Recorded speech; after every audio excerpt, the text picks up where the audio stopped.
Yesterday is history. Tomorrow's a mystery. Today is the present, which is a gift from God. And that's our mission for today, to talk about the present, or rather, the moment, which, depending on who you talk to, who you listen to, and what you know, is the key for those who struggle and the key for those who achieve maximum success in their one life. And the moment can be identified in a variety of ways. And I believe as a culture, some of what we're trained to do is identify the moment as a clock, maybe on your watch. Well, we have phones these days, so we don't necessarily see the tick and the tock. But we know that the moment is fleeting, just like the hands on a watch or anything that tells time. And so what I want to discuss today, as far as continuing along that analogy of how to identify the moment, what the difficulty is in the moments, and how you can possibly learn to dominate them to achieve whatever it is you want to achieve in life, which at minimum should be feeling good about your life. I just watched, probably for the 11th time, and I believe the universe does this intentionally, right? A talk from Alan Watts, who, if you don't know, is a phenomenal philosopher on life. And he was explaining the moment and the power in it. So follow me.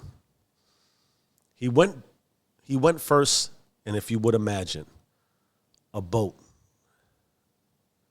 Imagine a boat in the sea. You're on this boat. You have a destination. You're going somewhere. And the destination, truthfully, when applied to life, it's an endless journey, at least until you clock out and die. That's where we're all marching towards in the literacy of life, is that you have an open-ended journey towards death. That's just factual. Anyhow, you're on this ship in the broad and vast seas, and you're going forward, hopefully. What is happening as the boat is going forward? Theoretically, you should be looking out into where you are going. But also what occurs is, as the boat is moving in the water, it creates waves or ripple effect, which is an indication of the path and the journey the boat is on. Inevitably, the ripples have a certain length, and therefore you don't see, when you look back, all of the ripples, because the journey is long. And if you're watching, probably arduous, difficult, and all kinds of crazy. But we have a tendency to look back on our journey as we are supposed to be moving forward, focusing on the ripples, the waves, and what is left behind, therefore not in the moment. And when we do that, using another analogy that Alan used quite eloquently and just really just hit me in the soul, man, he went biblical. And he went to the story of Adam and Eve. And we know that, or most know that, or culturally we've been taught that. God approaches Adam, and he said, "Didn't I tell you not to eat from the forbidden tree? Why did you eat this apple?" And Adam says, "Eve told me to do it." Okay, so God goes to Eve and says, "Eve, why did you eat from this apple tree? And I told you not to eat from. The serpent told me to do it." And then God looks at the serpent, who, must we not forget, was an angel, one of the most glorious angels on top of that. And does he ask the serpent, "Why did you do this?" Or does the serpent even give a reason, an answer, or rationale as to why? In all likelihood, as Alan put it, he probably just winked at God. So what do you glean from that? Why do I believe that is so profound and could be a serious inflection point for you as you attempt to move forward and take care of your moments? starting with the boat and the ripples and the waves and how this kicked off, this talk. The past is history. It's gone. So the minute you're in the moment, looking back behind the waves you've left, you lose sight of and control of right now. And that is a real thing, and more natural than I think we talk about as people, to look back. And we look back for a multitude of reasons, mostly to quantify and qualify our existence and being, and ultimately satisfy, soothe, and coddle our ego. Because otherwise, left to the moment, how else will we identify ourselves? And that is the ultimate conundrum and quagmire, that we feel the constant need to validate, explain, and rationalize our existence. Because if we're on the boat and we're going somewhere and we're trying to make this make sense, this life thing, we have to have a reason. We have to have an absolute definition as to who we are.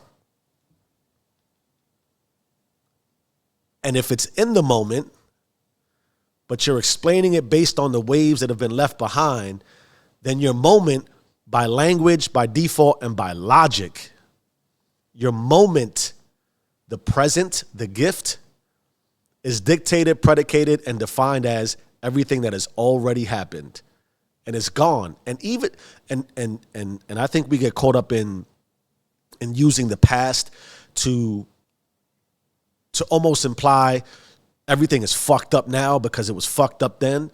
But this includes your wins. You won yesterday. It's gone. So you can't dismiss or pick and choose and author your moment based on the past, including, which ironically is what you do anyway. You're going to pick and choose what makes most sense for you. But you can't we can't agree that to leave what's behind that's negative, quote unquote, or that you wish wouldn't have happened, or that could possibly limit you because of the devastation it caused. We can't choose to say dismiss that because it's gone, without also saying you can't rest on your laurels. You were great yesterday. You were great last week. You were great for the past year, or whatever that means. That's also gone. TikTok, you're back to the moment. And if you leverage the serpent, the glorious angel, as the power of possibility for what the moment truly means, the reality of the ripple, the waves, and what has happened, or for that matter, because we discussed tomorrow being a mystery, if you're trying to answer in the present for what has already happened in the past, or what you hope to happen in the future, based on what maybe happened in the past too, then you're also missing the moment. And the reality is this: regardless of how you got to where you are today, you're still here. And regardless if someone told you, who was told by someone, who was told by someone, who was told by someone to eat from the tree, you still ate from the tree. And dismissing that you ate from the tree, whatever it is whatever tree you eat from today, because we're all eating from a tree of life, no matter how you got there, no matter what the waves are, eliminating you from the equation removes the power of authority, eliminates the power of possibility, destroys your moment. Because you already ate it, digested it, and probably enjoyed it. That's one of the things we lose sight of. It's not to say you can't reflect and agree and understand. This is wisdom, right? I wish I wouldn't have. That's how you learn and ultimately make different decisions in the moment. But using the right now and dictating your pace, your steps, and your path based on the waves or the difficulty you can't see or someone else's influence on you, because we're all influenced and that's just life, is eliminating the moment, the power, possibility, and the accountability you need to make the decisions that will ultimately put you on the correct path to establishing the identity that you wish to have for your future, which only happens right now.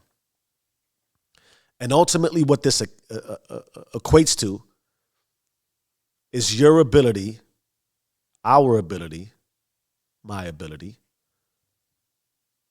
to not just get on a boat and go somewhere, but to ultimately create enough moments where you're building a bridge forward. Because it is healthy, important, and conducive to overall stability for our mental capacity. And we do want to feel like we're making the right steps to build a bridge and look back and know I had a starting point. I may not have liked where I started, but I don't have to stay there. And the only way to move forward is to make decisions in the moment that allow me to build a bridge to whatever route, path, and realization of self that I choose to be.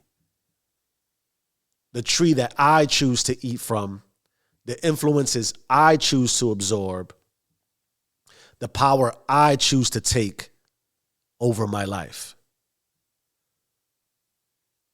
We should not, and we should, and who am I to be saying with so much definitiveness, because my authority is just my one person in one life. But I choose then, and what I share for you to absorb and leverage or whatever, is that we are all creators. And this is less about faith, less about the divine by definition, although I believe there's divinity within all of us. It's my choice to believe that. I'm not going to let you influence me the other way. But if I can believe, and you can believe possibly, that you are a creator, then that tick and that tock, that hand that's moving on that clock, the imaginary clock of life, is always happening right now. And the acceptance of the right now is the acceptance of everything that comes with it, whether it's the waves that's behind us, the bridge that we're building, or the journey that we see in front of us. Losing sight of right now diminishes, releases, and strips you of your ability